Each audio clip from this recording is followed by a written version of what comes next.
السلام علیکم بھائیوں، آپ کو تو بخوبی معلوم ہوگا کہ پورے ملک میں لاک ڈاؤن کی مدت 31 مئی تک ہو گئی ہے۔ اس لیے امسال مسلمان مساجد اور عیدگاہ میں بڑی جماعت کے ساتھ نماز عید ادا نہیں کر سکیں گے۔ لوگوں کو اپنے اپنے گھروں میں عید کی نماز ادا کرنی ہوگی۔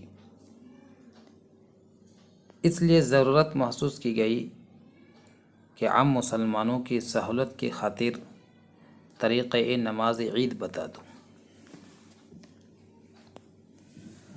اللہ رب العزت تمام مسلمانوں کو رمضان کے فیوز و برکات سے مالا مال فرمائے،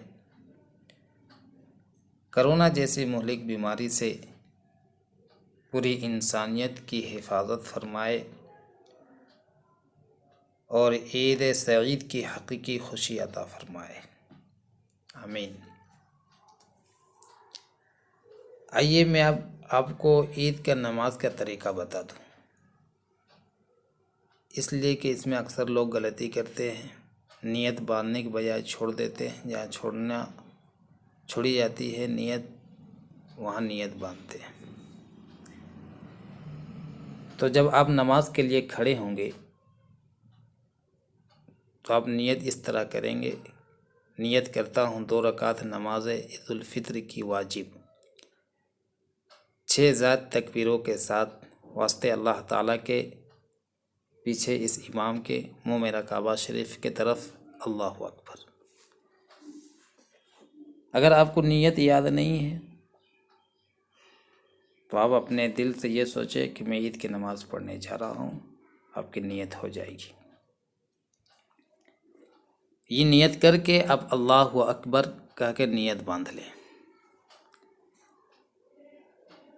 نیت باندھنے کے بعد ثنا پڑھی جائے گی جو عام نمازوں میں پڑھتے ہیں، سبحانک اللہم و بحمدک و تبارک اسمک و تعالی جدک و لا الہ غیرک۔ ثنا پڑھنے کے بعد 3 تکبیریں کہی جائے گی، جس میں 2 تکبیروں میں ہاتھ کانوں تک اٹھا کر چھوڑ دینی ہے، تیسری تکبیر میں ہاتھ کانوں تک اٹھا کر نیت باندھ لینی ہے۔ اس کے بعد سورہ فاتحہ سورت پڑھی جائے گی۔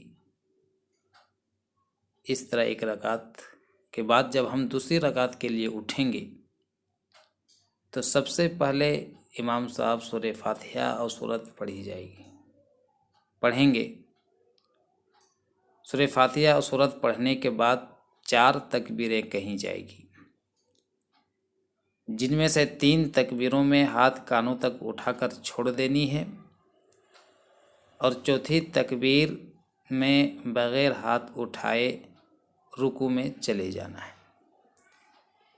اس طرح حسب معمول نماز ادا کریں۔ نماز کے بعد خطبہ ہوگا، بغور سماعت فرمائیں گے۔ اگر آواز نہ بھی آئے تب بھی خطبے کی طرف متوجہ رہیں گے۔ میرے دوستو، عید کا دن غسل کرنا یعنی نہانا دھونا، مسواک کرنا، حسب استطاعت عمدہ کپڑے پہننا، خوشبو لگانا، صبح سویرے اٹھنا اور نماز سے پہلے میٹھی چیز کھا کر نماز کے لیے جانا، یہ سب سنت ہے۔ کچھ لوگوں کا یہ کہنا ہے کہ مولانا فجر میں اٹھتے ہیں اس وقت کھاتے ہیں اور جب تک عید کی نماز نہیں پڑھتے اس وقت تک بھوکا رہتے ہیں، جبکہ لوگ کہتے ہیں کہ یہ روزہ کہلاتا ہے۔ یہ سب فضول باتیں ہیں۔ اللہ رب العزت نے عید کا دن روزہ رکھنا حرام قرار دیا ہے۔ یہ سب اس دن روزہ نہیں رکھنا ہے، جو سنتیں بتائی گئی ہے اس پر عمل کرنا ہے۔ انشاءاللہ اللہ رب العزت ہمیں اور آپ کو بھی توفیق عطا فرمائے، آمین ثم آمین۔ اگر میرے دوستو آپ کو یہ اچھی لگی ہوگی تو آپ لائک کریں، شیئر کریں، سبسکرائب کریں، اور آئندہ ویڈیو کے لیے اجازت دیجیے۔ شکریہ۔